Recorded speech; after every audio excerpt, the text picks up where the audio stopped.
A gente hoje vai falar um pouquinho sobre parada cardiorrespiratória. Para a gente começar, eu vou contar um pouquinho da minha história, né? De como foi o primeiro paciente que eu vi em PCR e como isso chamou minha atenção.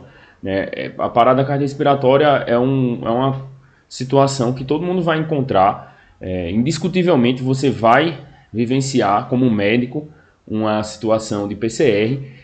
E a minha primeira experiência, não como médico, né, já formado, minha primeira experiência foi um paciente jovem, pneumonia, tudo, que foi coincidentemente o primeiro paciente que eu intubei também. Mas o primeiro que eu vi foi inclusive o primeiro óbito também. Foi um paciente que na época eu estava no terceiro período, estava de gaiato, acompanhando um colega do plantão, né? Ele era ligante da liga de cirurgia, e aí no terceiro período eu dividi apartamento com ele, ei, pô, deixa eu ir contigo e tal. E aí eu fui, né? Quando eu tava lá, eu tava no hospital de trauma lá em Campina Grande, e chegou um paciente com HDA, na vermelha de lá.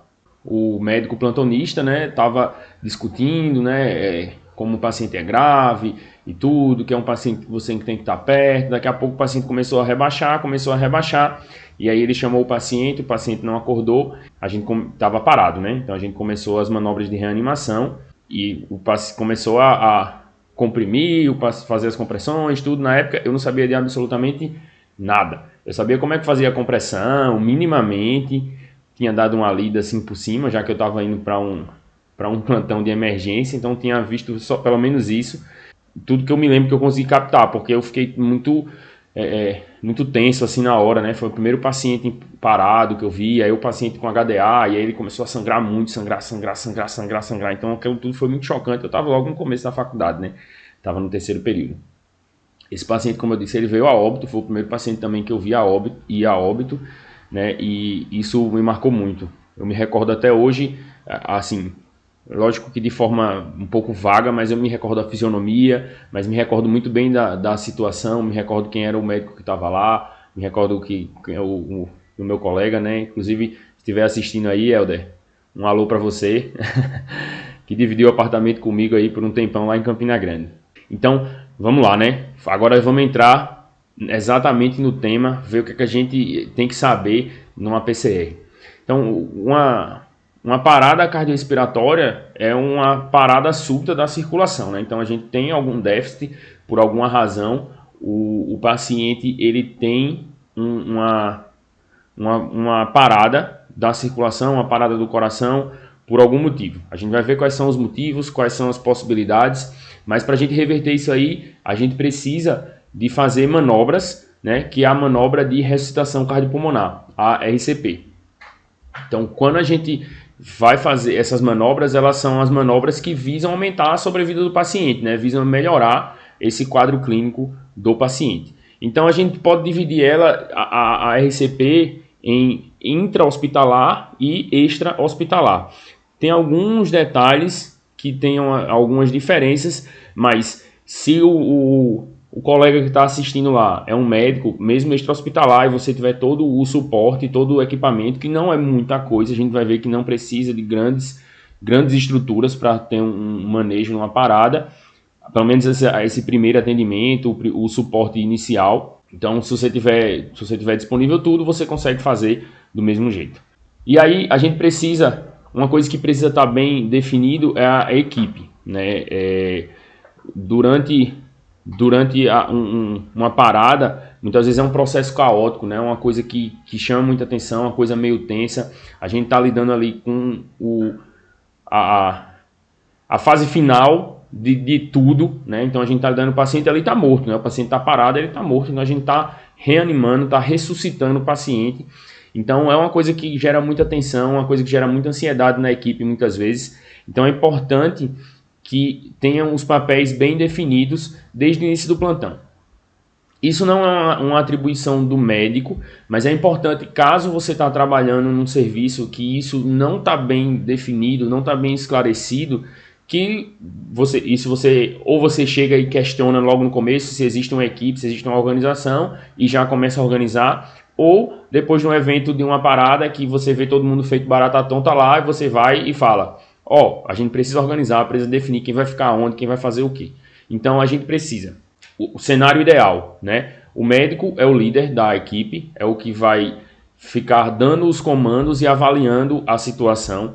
Idealmente ele não deve fazer nada, assim, nenhum procedimento. Num cenário mais real, não é bem assim que acontece, né? Muitas vezes a gente tem uma equipe ali mais restrita, então a gente vai ter 4, 5 pessoas contando com você, então muitas vezes você vai precisar fazer compressão, não é o ideal, mas você vai precisar ficar fazendo compressão, você vai precisar ventilar o paciente, então o ideal é que você faça a menor quantidade de procedimentos possíveis para você ficar focado na tomada de decisão e na avaliação da situação clínica.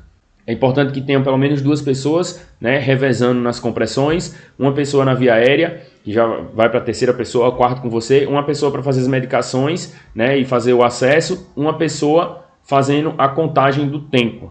Dá pelo menos 6 pessoas no cenário ideal, né? Muitas vezes quem faz a medicação reveza com quem está comprimindo, então você já consegue ir reduzindo isso aí, você já fica na via aérea, então com 4 pessoas a gente já consegue, um pessoal bem treinado já consegue tocar minimamente.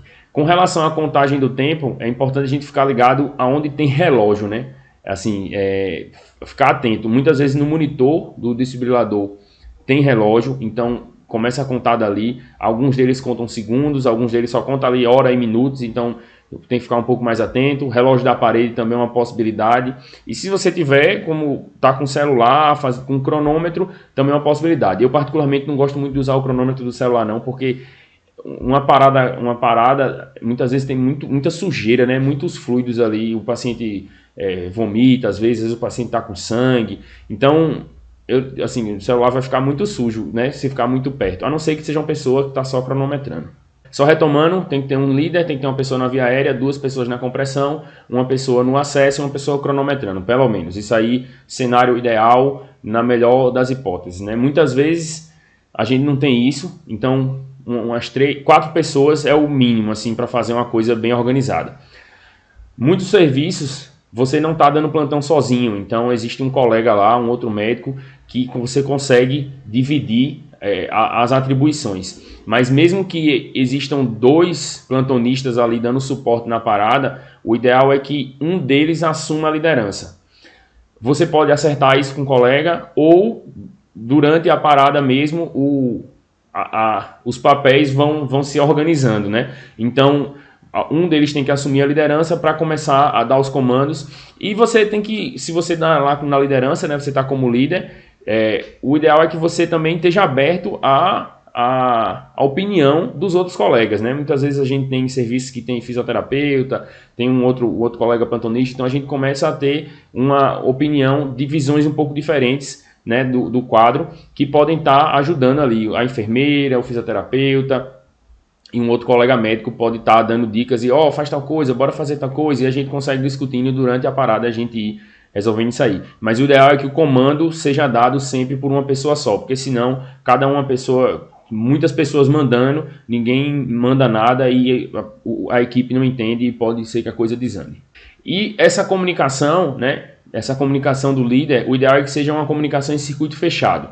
Nem sempre a gente vai ter o pessoal, toda a equipe treinada para fazer assim, para fazer uma comunicação em circuito fechado, mas o ideal é que tenha isso. Se não acontecer nas primeiras vezes, você vai orientando o pessoal durante o processo, né? Além de a gente estar ali para executar as manobras de RCP, a gente também tem um papel de educar o resto da equipe. Então a gente vai ajustando devagarzinho ali, ajustando para cada pessoa, para o pessoal ir cada vez melhorando mais. Então, como é que funciona a comunicação em circuito fechado? Você passa uma informação, a informação tem que ser clara, objetiva, direta, direcionada a uma pessoa específica. Se você não souber o nome da pessoa, você chama, pergunta o nome e fala, fulano, faça tal coisa.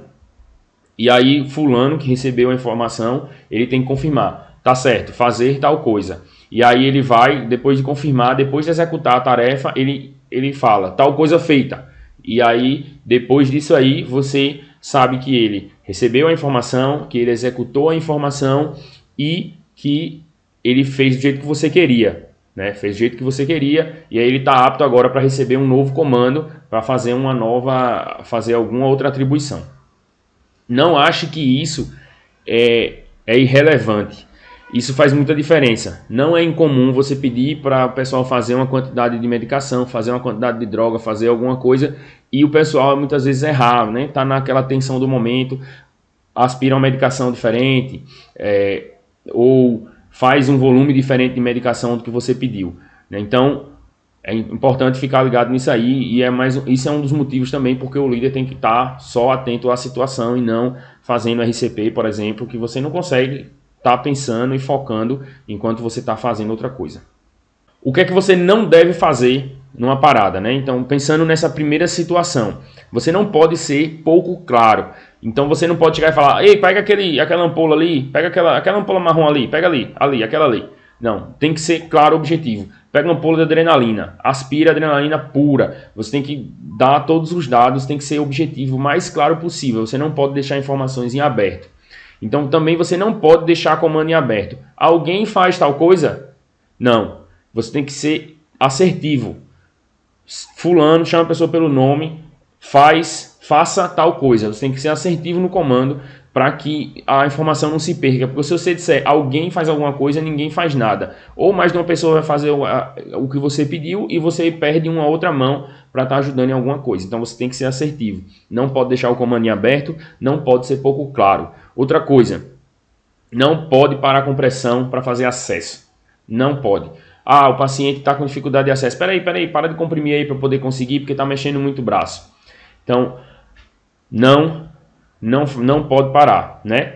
E não iniciar as compressões prontamente, né? Identificou um paciente em parada, tem que começar as compressões prontamente. Não existe isso de intubar antes de comprimir, né? Primeiro é compressão, depois que você está fazendo as compressões, você vai manejar a via aérea desse paciente. Então, a primeira coisa, quando identificou o paciente em parada, é iniciar as compressões. Começa a comprimir, começa a fazer RCP e depois você vai pegando o resto, né? Então, você identificou o paciente parado, né?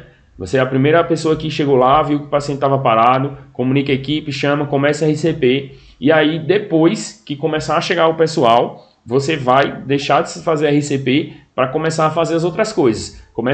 Pede o equipamento para intubação, pede para monitorizar, começa a organizar tudo, porque você não pode estar ali com a mão na massa nessa parte não. Você tem que estar com a cabeça pensando, com a cabeça livre. A abordagem, como eu disse, checou, viu a resposta do paciente, né? Checa, bate nos ombros, chama em voz alta. Se o paciente não responde, você vai chamar por ajuda. Nessa hora, não é para fazer: eita, acho que o paciente parou. Pessoal, o paciente parou. Não, dá um grito: parada! Chama mesmo, chama alto. Chama para todo mundo escutar. Porque a equipe tem que vir. A equipe tem que estar preparada para chegar todo mundo de uma vez só. Chega de uma vez só, que eu digo assim, né? Cada um vindo para executar a sua tarefa que foi previamente determinada no início do plantão. E o pessoal chega e tem que trazer também o carro de parada, né? Nessa hora aí, a equipe estando ligada, vai chegar as pessoas para ajudar e vai chegar o carrinho de parada também para te ajudar. Isso a gente pensando num ambiente intra-hospitalar, né? No ambiente extra-hospitalar, você vai, a mesma lógica, você vai pedir ajuda, né? Você vai ligar para um serviço de emergência, você vai pedir para alguém ligar para o serviço de emergência e vai pedir para achar um desfibrilador, tudo isso aí. Mas basicamente é isso aí, você vai pedir ajuda, claro, alto e bom som, chama, informando o paciente está parado. Não é para fazer, como eu disse, uma coisa assim, meio perdida, né? Como esses dias eu estava no hospital, eu trabalho na evolução de um hospital aqui, um hospital de campanha, e eu estava lá sentado, né, no computador, evoluindo o paciente, e aí chegou a técnica e fez: doutor, o senhor é médico de seu fulano? Aí eu fiz: como assim? Ele foi a óbito, foi? E aí ela fez: não, é porque ele está parado ali. Aí levantei, né? Levantei, saí lá, fui olhar, fui examinar o paciente, tudo, fui avaliar a situação e aí a gente começou as melhores de reanimação. Mas isso aí não pode acontecer, né? Isso pode ter sido um lapso de atenção dela, porque ela devia ter chamado ele lá e começado a reanimar. né? Devia ter chamado de lá do próprio quarto, né? E não chegar e falar, é porque ele está parado ali. Não, não é para ser assim, tem que ser incisivo. E aí você chega lá, né? Checou a responsividade, não está respondendo, chamou ajuda, checa o pulso e checa a ventilação, né? Pulso central, lembrar sempre, pulso central aqui, pulso carotídeo ou então pulso femoral, né? E ver se o paciente está ventilando. Isso aí é uma coisa que você vai fazer simultaneamente, né? Então, checa o pulso, checa a ventilação do paciente e começa as manobras de reanimação se o paciente não tem pulso e se ele está não responsivo, né? Se ele não está respondendo. E aí depois você vai ver, você começou a reanimação, chegou a ajuda, você vai ver se o ritmo é chocável ou não, né? Ou chegou o monitor, tudo, a gente vai ver direitinho, mas um pouquinho mais para frente o passo a passo disso aí. Lembrando que se o paciente está com respiração agônica, o paciente está gaspeando, você considera ele como parada, né? Então, gasping não é normal, o paciente gaspeando não é normal, você não pode esperar, vamos ver aqui como é que ele vai responder, vamos aumentar o O2, vamos botar ele numa máscara. Não, o paciente gaspeando, ele está parado. Então, começa a reanimação. E se você ficou na dúvida se o paciente tem pulso ou não, começa a RCP, beleza? Não sei, poxa, eu não sei se é meu dedo, se é do paciente, RCP. Comprimir o paciente não vai fazer mal, fazer compressões torácicas, fazer compressão para ter uma melhora do fluxo não vai fazer mal para o paciente. Assim, de forma geral, né? Obviamente na medicina nem nunca nem sempre, mas assim, de forma geral não faz mal. É muito pior você não comprimir um paciente que está parado. Isso aí muda muito a mortalidade do paciente. Então é importante, na dúvida, reanima. Lembrando, só para frisar, o mais importante é compressão. Então, existe um mnemônico da American Heart Association, né, que é o pessoal que faz o ACLS, faz o BLS, que é compressão, via aérea e respiração. Então, é o CAB. Então, o mais importante é a compressão, depois você vê a via aérea, se existe uma obstrução de via aérea, e vê se o paciente, vê como é que está a ventilação do paciente. Então, o mais importante, compressão. O paciente parado é compressão.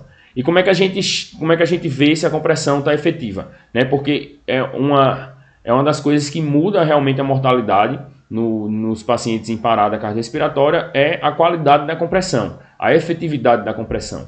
Se a compressão não for efetiva, a gente está diminuindo a chance do paciente de ter um retorno da circulação espontânea, o paciente voltar. Então, como é que eu sei que a compressão está efetiva? A compressão tem que ser pelo menos 5 centímetros.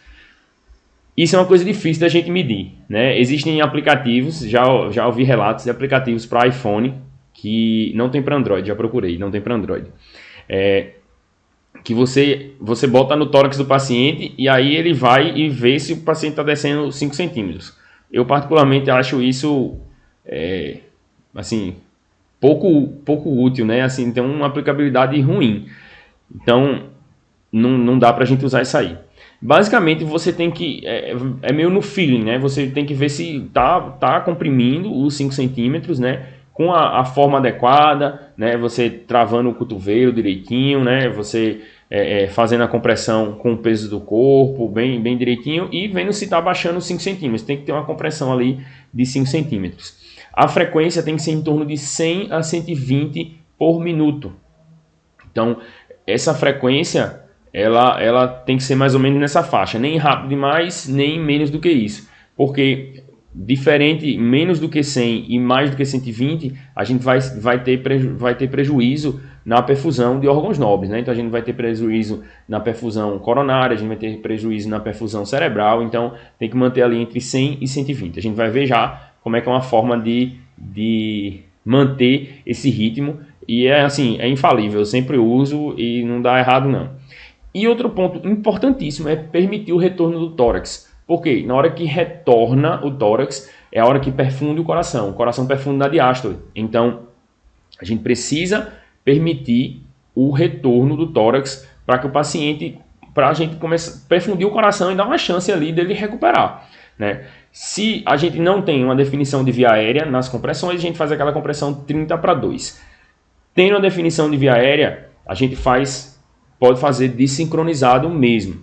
Faz a compressão com essa frequência de 100 a 120 e esquece a ventilação, né? Quem fica na ventilação lá é que vai contar. E aí, essa ventilação, quando o paciente já está com a via aérea definida, o ideal é você fazer em torno de 10 por minuto. E aí como é que eu vou saber que eu estou fazendo 10? Porque é muito comum também, a pessoa que está na ventilação, muitas vezes ela está um pouco ansiosa com a situação e ela ventila muito rápido, ventila no ritmo da compressão muitas vezes. E ela fica, ó, então tem que ficar ligado nisso aí, você tem que dar um toque na pessoa, peraí, vai com calma. E aí o que é que eu oriento nessas situações? Contar até 6 e ventilar, né? E aí vai estar em torno de 10 ventilações a cada minuto. E aí você faz 1001, 1002, 1003, 1004, 1005, 1006. E aí ventila. Ventilar o suficiente para expandir o tórax. Se não tiver a via aérea não tiver definida, você não consegue fazer pressão suficiente com o ambu, né, com a bolsa válvula máscara. Então tem que estar com a via aérea definida para você fazer assincrônico, porque quando está só com a máscara tem que fazer o 30/2. E aí a mesma lógica, né? Você faz a ventilação, espera a expansão do tórax, quando o tórax voltar você faz a compressão de novo do ambu, né, da bolsa, para poder expandir de novo, né? Então assim, a ventilação é mais ou menos por aí que você vai fazer. E aí vamos ver aqui os ritmos, né? Eu vou colocar a música aqui que eu uso. Eu gosto de usar... Você tem 3 músicas que a gente usa mais, né? Que você pode recomendar à equipe. É a Imperial March, do Star Wars, né? A música do Darth Vader. Então é uma possibilidade. A outra possibilidade é a música do Bee Gees. Atualmente, quando eu falo da música do Bee Gees, ninguém sabe que música é. O povo me olha troncho assim, mas... é aquela música Staying Alive. É uma música que, se você comprimir nesse ritmo do Staying Alive ou da Imperial March do Star Wars, você vai estar comprimindo entre 100 e 120. E o que o pessoal hoje realmente lembra é o Baby Shark. Aí o Baby Shark todo mundo sabe o que é. Então, vou colocar aqui a música para vocês escutarem. Imperial March é essa aqui. Essa aqui é a música do Star Wars, ó.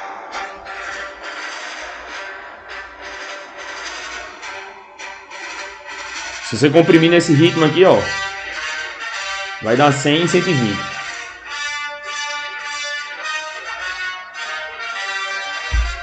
Se for sempre nesse ritmo aqui, vai dar 100 e 120. Se você lembrar dessa música, você gosta de Star Wars, então é uma possibilidade. A música do Bee Gees. A outra possibilidade é Baby Shark. Se comprimir o ritmo do Baby Shark aqui, ó, vai estar 100, 120. Então muitas vezes o pessoal não conhece as outras músicas. Mas você fala do Baby Shark, todo mundo conhece atualmente, né? Então o pessoal acha até engraçado, às vezes eu falo, ó, comprime, pensando no Baby Shark, porque às vezes o pessoal ou tá muito rápido, ou tá muito lento. Então, ó, pensa no Baby Shark, aí o pessoal começa a rir. Eu falo, é sério, pô, você tem que insistir com o pessoal. E a música do Bee Gees é essa aqui.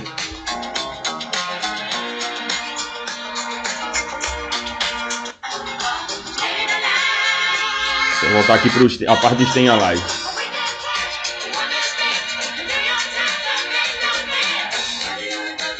Se comprimir nesse ritmo aqui, dá 100, 120. Só pensando em Staying Alive, né? Sobrevive.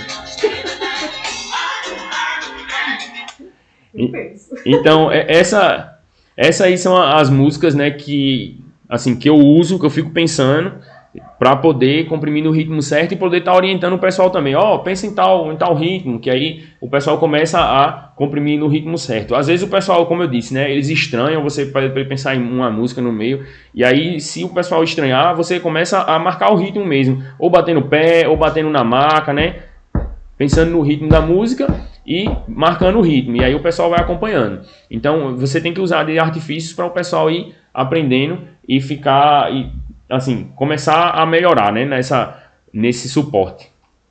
E aí depois a gente começou, né, a gente viu o paciente está parado, identificou que o paciente não está responsivo, está sem pulso, começou as compressões, e aí avisou, né, que o paciente está parado, chegou o carrinho de parada, e a gente agora tem todo o arsenal para a gente fazer o suporte avançado, né, as drogas para fazer definição de via aérea, para chocar o paciente se for necessário.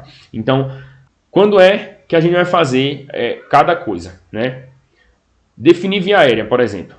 Definir via aérea muda a mortalidade ou não muda a mortalidade? O que é que você acha? Os estudos atuais, né, comparam a definição de via aérea, muitas vezes comparando pré-hospitalar com intra-hospitalar, a definição de via aérea supraglótica, né, uma máscara laríngea, por exemplo, ou então comparando com tubo.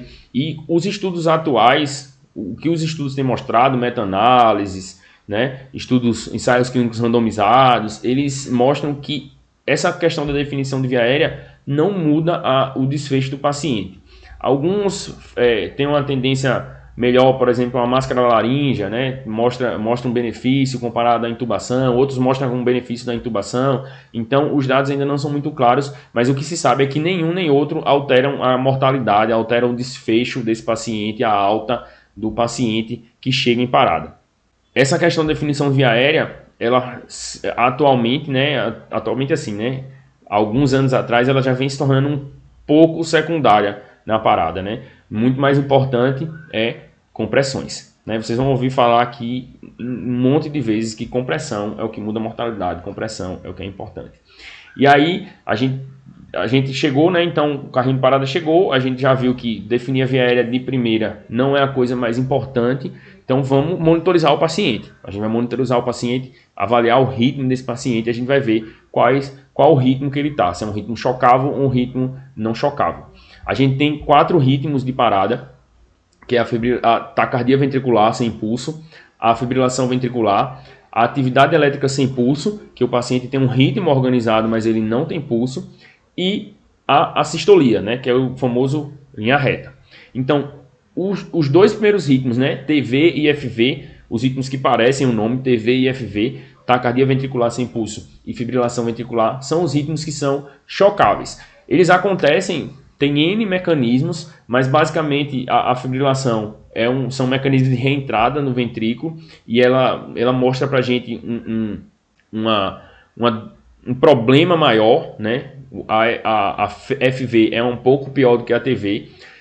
São essas reentradas no ventrículo que fazem com que o ventrículo não contraia, ele só treme, né? Ele só fica se tremendo e ele não contrai, e é por isso que o paciente não consegue ter um débito cardíaco satisfatório. E a taquicardia ventricular é um coração bate tão rápido, tão rápido, tão rápido, ele tem uma contração, mas ele termina sendo uma contração não efetiva, porque ele não tem um enchimento ventricular adequado, tudo isso, então o paciente também tem um débito cardíaco diminuído por essa razão. A TV, existe a possibilidade de ela ter um retorno espontâneo pela TV, né? Eventualmente você vai ver, principalmente se você está numa UTI, os pacientes mais graves, eles fazem uma TV e voltam, fazem a TV e voltam. É uma possibilidade, não é a coisa mais comum do mundo para sentar com TV sem pulso ele retornar espontaneamente. São ritmos que voltam com desfibrilação. Nesses casos aqui, tão importante quanto a compressão é desfibrilar no momento correto, né? Então, por isso que quando chega o suporte, quando chega o carro de parada, monitorizar o paciente, identificou um ritmo chocável, tem que chocar esse paciente. Tem que chocar o paciente, porque isso muda a mortalidade. Você não chocar o paciente em ritmo chocável, isso aumenta a mortalidade do paciente, você tira a chance do paciente sobreviver. Que já é um quadro com a sobrevida não tão boa assim. Os pacientes que têm ritmos chocáveis extra-hospitalar, por exemplo, eles têm uma mortalidade ali bem alta, apesar de ser o menos ruim para o paciente, né? O que tem uma sobrevida melhor comparado a ritmos não chocáveis. E intra-hospitalar, esse retorno de circulação espontânea e um desfecho positivo chega ali em torno de 40% desses pacientes, quando é identificado rápido e tudo. Então, quando a gente consegue identificar rápido, quando a gente choca o paciente no momento correto, choca ele cedo, num ritmo chocável, esse paciente ele tem uma melhora efetiva. A gente está dando mais chance para ele voltar. Outra possibilidade de ritmo chocável também é o torsade de Pontes, né? Que é uma arritmia, né, ventricular, em que o traçado ele vai aumentando e diminuindo, né? Ele faz como se ele tivesse uma TV com um QRS bem grande, depois ele vai diminuindo o QRS, depois voltando. A impressão que dá é que o QRS está torcendo, né? Por isso que o nome é assim, torção de pontas. A impressão que dá é que você está fazendo uma espiral com o QRS. Então, por isso que ele fica maior e menor, maior e menor. Nesses casos, a gente vai usar também sulfato de magnésio. Além de você fazer todas as manobras, nesse caso especificamente, você vai fazer o sulfato de magnésio para melhorar essa arritmia desse paciente. Você vai fazer primeiro 2 gramas em bolos e depois você vai deixar uma infusão ali em torno de 1 grama correndo em 1 hora para esse paciente. Esses 2 gramas de sulfato de magnésio, você vai ver como é que é a apresentação que você vai ter disponível, né? Às vezes a gente tem soluções com 4 gramas, uma solução pronta, 2 gramas com 1 grama, e aí você vai ver como é que tá, como você tem disponível. Você dilui a solução para soro glicosado, por um volume de 100 ml, 200 ml de soro glicosado, mais a solução do sulfato de magnésio, e bota para correr aberto, né? Bota para correr rápido, para quando o paciente está com torsades. E depois você vai fazer essa infusão ali em torno de 1 hora. Você faz a diluição e aí deixa correndo, né? Isso também a gente consegue melhorar a sobrevida do paciente que está com essa arritmia especificamente. E como é que a gente choca, né? Chegou, identificou que está chocável, vai chocar. Como é que você vai fazer? Pô, não sei. Não sei mexer no desfibrilador. Então, a primeira coisa que você vai fazer quando chegar no plantão é olhar o desfibrilador. Tem que aprender a mexer, tem que aprender minimamente a botar a voltagem, tem que saber como é que você carrega ele, tem que saber como é que você maneja caso seja necessário, né? Muitas vezes você vai chegar em lugares que o pessoal não sabe usar, então você tem que catucar lá para aprender. Já tive situação de que eu cheguei no plantão, o desfibrilador estava descarregado, fora da tomada, porque o relato era, a gente nunca usou esse desfibrilador aqui. A primeira coisa que eu fiz foi botar o bicho na tomada para ele carregar, ver se ele estava funcionando. E ele estava funcionando, graças a Deus não chegou nada. Mas no dia seguinte teve uma parada de manhã. E se o desfibrilador não tivesse carregado, não tinha sido usado. Olhe isso aí. Se você não sabe mexer, vai aprender minimamente como é que se faz. E aí, a voltagem que você vai usar. Usa a máxima. Usa a voltagem máxima do desfibrilador. Pede para botar no máximo e choca, né? Existem algumas especificidades com relação se ele é bifásico, se ele é monofásico, que ali você vai ver a questão do choque. Algumas literaturas colocam para você fazer, por exemplo, no bifásico de 120 a 200 joules. O monofásico você fazer ali em torno de 360. O que você bota no máximo, se tiver na dúvida, não sei se é bifásico, se é monofásico, bota no máximo. Bota no máximo que não tem erro, não vai fazer mal também. O ruim é você chocar o paciente com energia de menos e ele não voltar por causa disso. Coloca no máximo que se for bifásico vai ser ali em torno de 200, alguns já vi 240, 220, vai ser em torno de 200 o máximo. E o monofásico também vai ser em torno dos 360, que é a recomendação para você chocar o paciente. Depois disso, né? Checou o pulso, o paciente não estava responsivo, checou o pulso, chamou ajuda, né? Chegou o carrinho, monitorizou, chocou. Logo depois do choque, você vai fazer o quê? Compressões, né? Não vai checar o pulso do paciente. Chocou, não é aquela coisa de filme, não. Choca e olha. Choca de novo, olha. Choca, não. Choca e compressão. Esquece de checar pulso, esquece tudo e compressão. Se o paciente já está monitorizado, um detalhe interessante para a gente ver também a questão da frequência. Muitas vezes quando a gente consegue monitorizar, coloca os monitores lá do desfibrilador, o ritmo que ele dá no monitor geralmente é a frequência que você está fazendo as compressões. Então, tenta, se não quiser usar o artifício da música, tenta manter ali entre 100 e 120 olhando para o monitor. Então, chocou, paciente fez compressão, deu os 2 minutos, terminou as compressões, vai olhar o ritmo e aí você vai ver. Se o paciente tem um ritmo chocável, você vai chocar de novo. Se o paciente não tem um ritmo chocável, ele tem um ritmo organizado, você vai checar o pulso. Nessa hora aí, a gente vai começar a usar as drogas, né? E quais as drogas que a gente vai fazer para o paciente? A gente pode usar, nos ritmos chocáveis, a gente pode usar adrenalina, que a gente vai usar tanto nos chocáveis como nos não chocáveis, e a gente pode usar antiarrítmicos. São as 2 medicações que a gente pode usar na parada por ritmo chocável. A adrenalina, a recomendação é a gente fazer uma ampola, né, que vai dar 1 miligrama, a cada 3 a 5 minutos. Tem gente que faz com cronômetro, a cada 3 minutos fica fazendo. Tem gente que faz a cada 5 minutos. Nessa faixa aí, tá correto. O que é que eu faço? Eu sou um cara um pouco desligado assim com o tempo. Então, eu olho quando começou as compressões, muitas vezes, e conto os 2 minutos a partir desse começo aí. Então, às vezes, eu me perco no tempo da parada se não tem uma pessoa cronometrando, porque eu estou vendo outras coisas. Então, o que é que eu faço? Para ser uma coisa a menos, para eu pensar. A cada ciclo sim, ciclo não, eu faço uma medicação. Ciclo sim, ciclo não, eu faço a medicação. O ciclo da gente não é de 2 minutos, A cada 2 minutos, não, fez 2 minutos de compressão, fez a droga, fez a primeira vez, né? A gente fez todo o suporte inicial, chocou, o paciente não fez compressão, o paciente não voltou, tem um ritmo chocável de novo, chocou, eu faço a primeira vez, pronto, fiz uma adrenalina. Outro ciclo de RCP, checa tudo de novo, outro ciclo de RCP. Quando fez esse segundo ciclo de RCP, terminou esse ciclo, deu 4 minutos. E eventualmente ali vai dar 4 minutos e 20 segundos. Então a gente vai estar nessa faixa aí dos 5 minutos, né? Aí eu vou e peço para fazer uma outra medicação. Então eu prefiro usar assim porque é uma coisa a menos para eu ficar pensando e contando, né? Uma coisa a menos para contar, um espaço a mais de processamento assim para a gente pensar no quadro clínico do paciente. Atualmente tem se discutido se essas drogas elas mudam a mortalidade, né? Se a adrenalina ela muda a mortalidade. Até a questão da dose também. De fato, a adrenalina, o que a gente tem de certo é que ela muda a quantidade de paciente que volta à circulação espontânea, né? Então, o paciente que usa adrenalina, ele volta mais do que o paciente que usa placebo. Tem um relato de um estudo com placebo. Eu não cheguei a ler, eu vi a meta-análise, mas há uma citação de um estudo que compara com placebo. Provavelmente é um estudo bem antigo. E compara também com outras drogas, outros vasopressores e doses diferentes de adrenalina. E mostrou que a adrenalina ela é superior às outras drogas, é superior ao placebo no retorno da circulação espontânea. Mas no desfecho final de alta, né, alta melhorado, o paciente não muda o desfecho. Então você reverte mais o quadro, o paciente volta à circulação espontânea, mas não necessariamente ele vai ter alta melhorado do hospital porque ele voltou com o uso da adrenalina. O racional que o pessoal usa para explicar isso aí é de que possivelmente altas doses de adrenalina podem levar a algum déficit neurológico, algum distúrbio neurológico por vasoconstricção. Então é uma coisa a se pensar. Atualmente, como é muito antiético você randomizar os pacientes, você fazer outras medidas, então fica um pouco difícil de a gente definir claramente isso aí.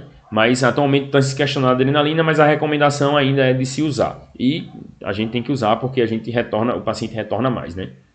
E aí a administração da droga ela tem que ser feita em bolos, né? Não é para diluir. Às vezes o pessoal está acostumado a ficar fazendo droga diluída e dilui. Não é para diluir. O ideal, você coloca num three-way, por exemplo. Você bota na torneirinha lá de 3 vias. Acopla a droga em uma via. Acopla uma seringa com 20 ml de soro na outra. Faz a droga, faz o flush de 20 ml e levanta o braço do paciente. Lembrar que esse paciente não tem circulação, né? Ele não tem uma circulação efetiva. Então, você levanta o braço do paciente para que a droga, pela gravidade, chegue lá, né? Se você não tem um acesso ainda, nessa hora de fazer a medicação, e existe uma possibilidade do acesso intraósseo, mas eu particularmente nunca vi, eu acho que é uma coisa extremamente rara na nossa realidade de trabalho. Então você pode fazer o intraósseo se você tiver, se não tiver você pode fazer no tubo, né? Adrenalina você pode fazer no tubo. Então você faz o dobro da dose, né? Eu quero fazer uma ampola, você faz 2 ampolas de adrenalina no tubo e aí joga um pouquinho de água também para lavar e não ficar no tubo a adrenalina, que ela vai ser absorvida. Não tem uma evidência assim de biodisponibilidade dessa droga administrado desse jeito, mas o organismo do paciente absorve e a gente sem acesso faz no tubo mesmo. O importante é a gente não deixar e não perder esses passos aí da reanimação.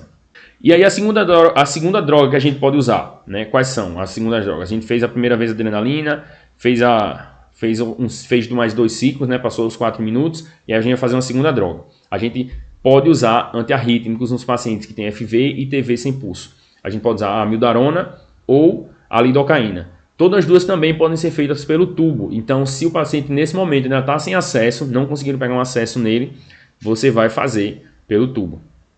Lembrar de dobrar a dose, né? A amiodarona você vai fazer 300 mg, que vai dar 2 ampolas da amiodarona. E a lidocaína você faz a mesma dose da sequência rápida de intubação, 1 mg por quilo. Então, mete uma ampola toda da lidocaína também nesse paciente, ver em bolos, né? Se o paciente está... se ele está sem acesso, faz pelo tubo. Lembrar de ver a concentração, né? Se é uma concentração de 10% ou 1% ou se é de 2%. né? Se for 2%, você vai fazer meia ampola, beleza? Não vai fazer a ampola toda não, porque a concentração da ampola de 2% é maior, é o dobro. Então, você vai fazer de 1 a 1,5 mg quilo, faz a ampola toda que você vai estar numa faixa boa aí, uma droga relativamente segura. E aí, você pode fazer uma segunda dose desses medicamentos quando for fazer a quarta infusão de medicamento, né? Você vai fazer adrenalina, 2 ciclos, amiodarona ou lidocaína, 2 ciclos, adrenalina, e aí você vai repetir amiodarona ou lidocaína. Depois disso aí você não faz mais eles e fica só na adrenalina. Quando você repete, você faz metade da dose que você fez primeiro. A amiodarona você não fez 300, 2 ampolas, faz 150, uma ampola só. E a lidocaína você não fez de 1 a 1,5, né? Que você fez uma ampola toda a 10%, aí 1%.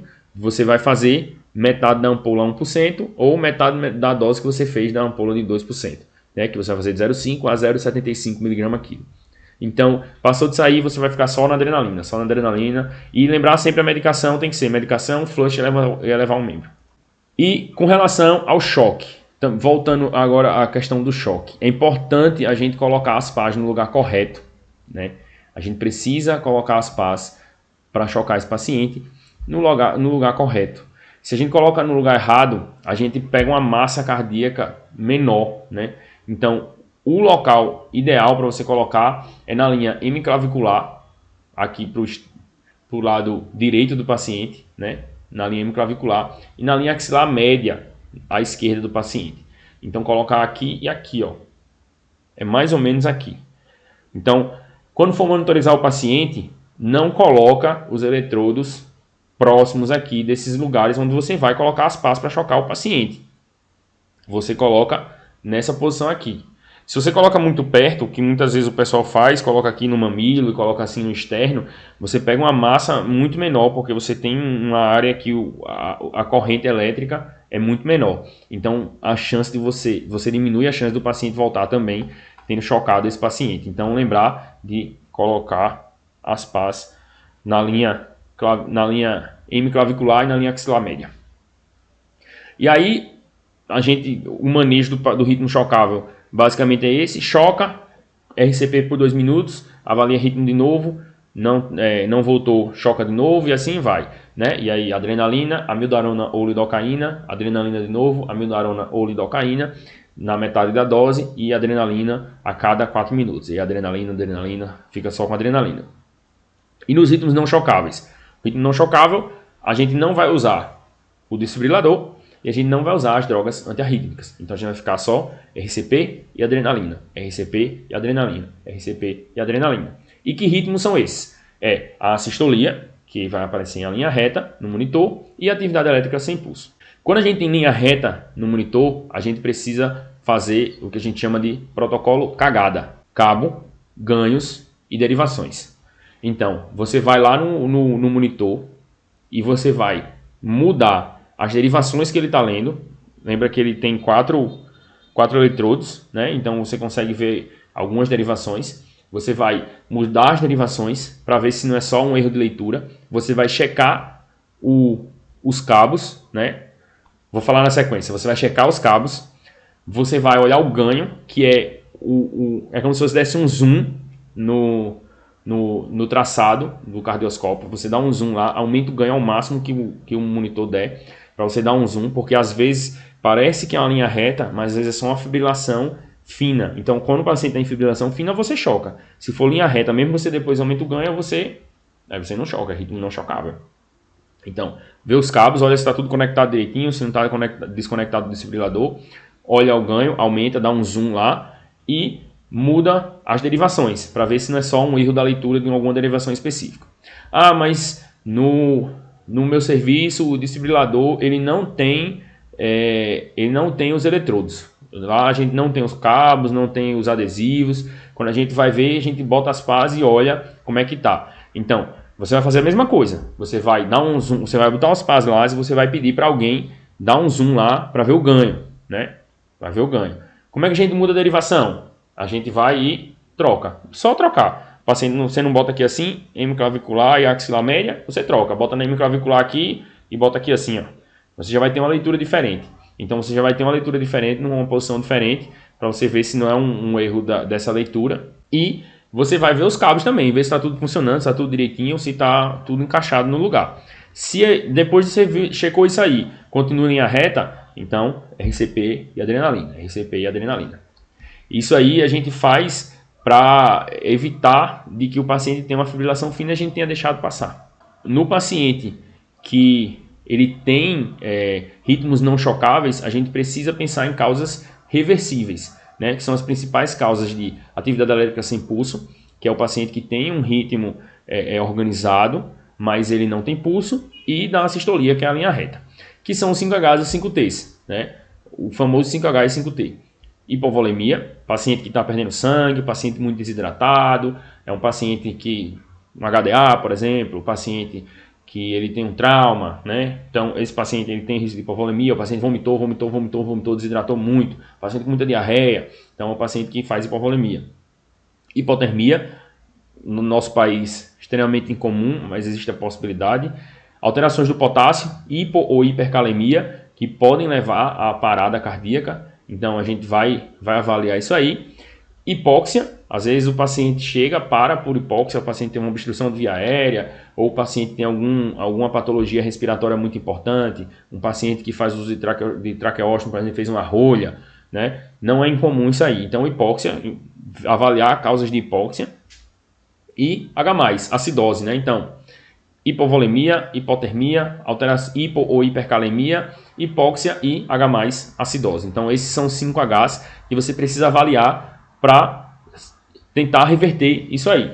E os 5 Ts, né, que é TEP, tamponamento cardíaco, pneumotórax, né, tensão de pneumotórax hipertensivo, trombose coronária, síndrome coronariana aguda, é muito comum, e uso de toxina, né, alguma toxina, alguma intoxicação, algum uso de droga, alguma coisa que levou o paciente a ter um quadro desse de arritmia.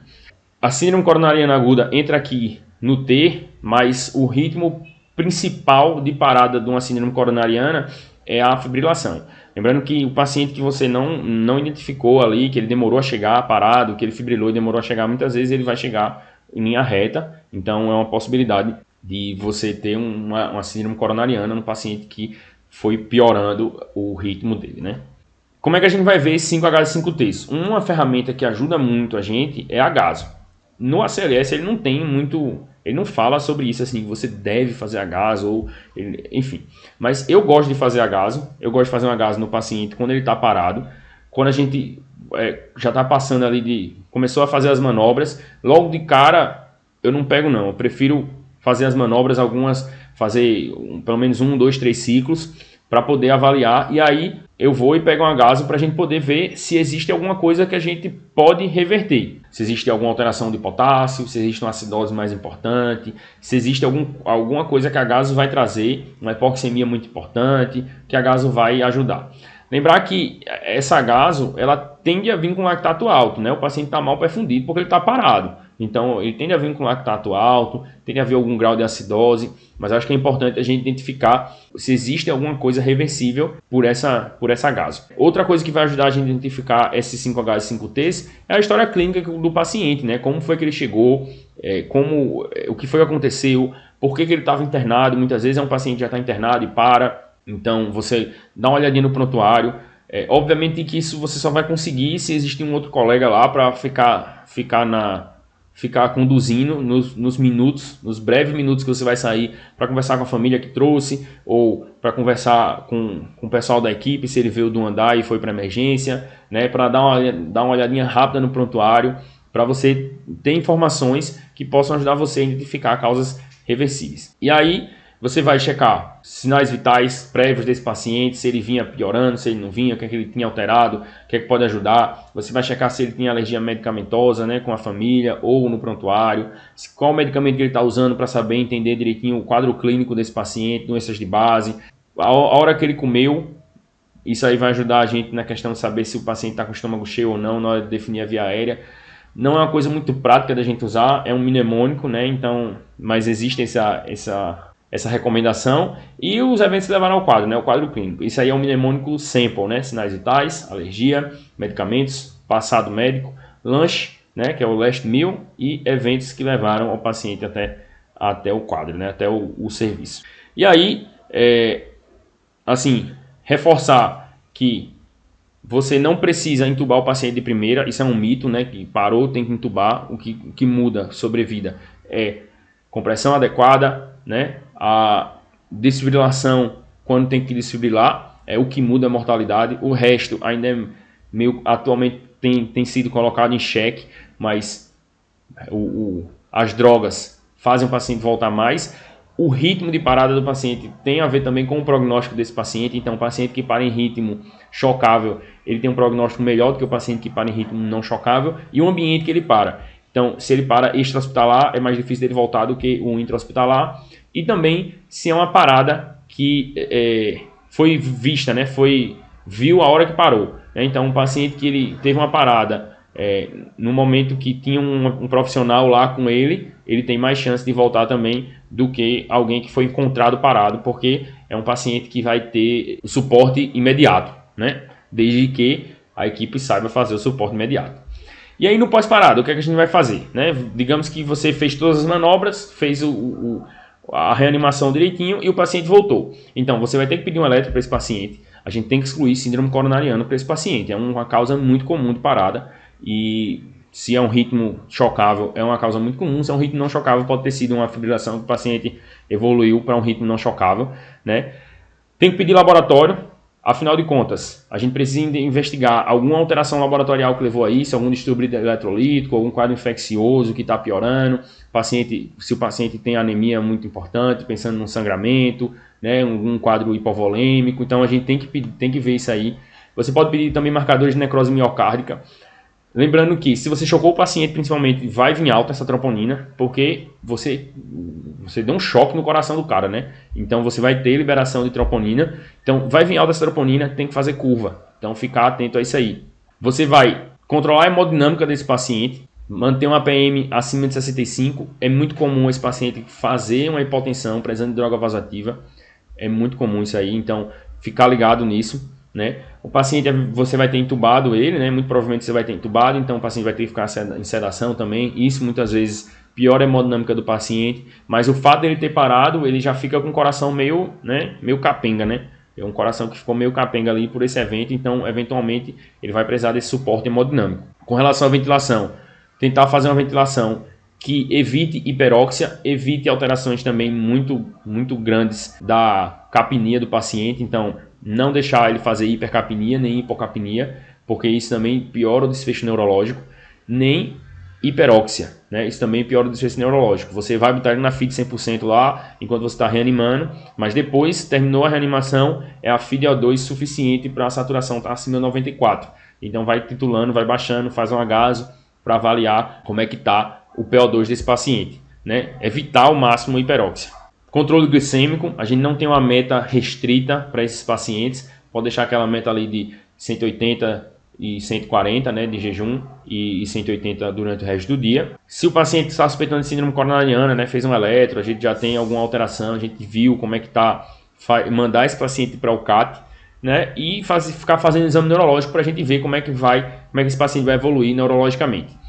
Alguns pacientes podem apresentar crises convulsivas pós-parada, depois que ele retorna. Isso aí sugere para a gente um quadro neurológico pior, né? Um prognóstico neurológico pior, por causa desse quadro de crise convulsiva. Existe também a recomendação de controle de temperatura, mas isso assim, pelo menos nos lugares onde eu trabalhei, é extremamente inviável, e eu acredito que seja inviável na maioria dos lugares, você fazer soro frio para o paciente ficar na temperatura mais baixa e tudo, porque isso aí muda desfecho, isso aí muda a mortalidade do paciente, mas não é uma coisa que a gente precisa de estrutura, precisa de uma equipe muito bem treinada para isso, e não acredito que seja a realidade da maioria dos lugares. Então, para fechar, eu quero contar uma história que aconteceu comigo recente, que foi um paciente que foi uma aula de PCR, né? Parecia os pacientes lá do ACLS.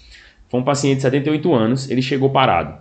É um paciente que deu entrada na emergência já desacordado, irresponsivo e sem pulso.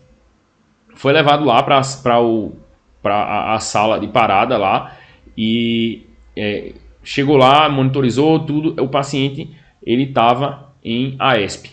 Nesse momento estava em AESP, estava sem pulso, com atividade elétrica sem pulso. O relato da família que trouxe o paciente era um paciente que era hipertenso e que tinha 4 dias de dor torácica. Então, Ele estava com a história de 4 dias de dor torácica, chegou lá parado, a principal hipótese da gente era síndrome coronariana. Então, a gente começou a reanimar, começou a fazer as medidas, o paciente foi entubado, foi tudo direitinho. Eu não estava sozinho, obviamente, tinha outros colegas, né, conduzindo junto comigo. Eu não era o líder também, né, tinha um outro colega mais experiente que estava conduzindo. E aí, a gente foi reanimando esse paciente, daqui a pouco foi checando tudo, quando chegava o ritmo, fez a sistolia. Continuou RCP e fazendo os ciclos e adrenalina, os ciclos e adrenalina, ciclo e adrenalina. Daqui a pouco a gente chegou ao ritmo do paciente, o paciente estava em taquicardia ventricular. Começou a fazer taquicardia ventricular, a gente fazendo os ciclos e ele agora em taquicardia ventricular a gente fez amiodarona. E aí a gente foi fazendo ciclos e fazendo as drogas, né? E aí daqui a pouco ele fez fibrilação ventricular, fibrilou.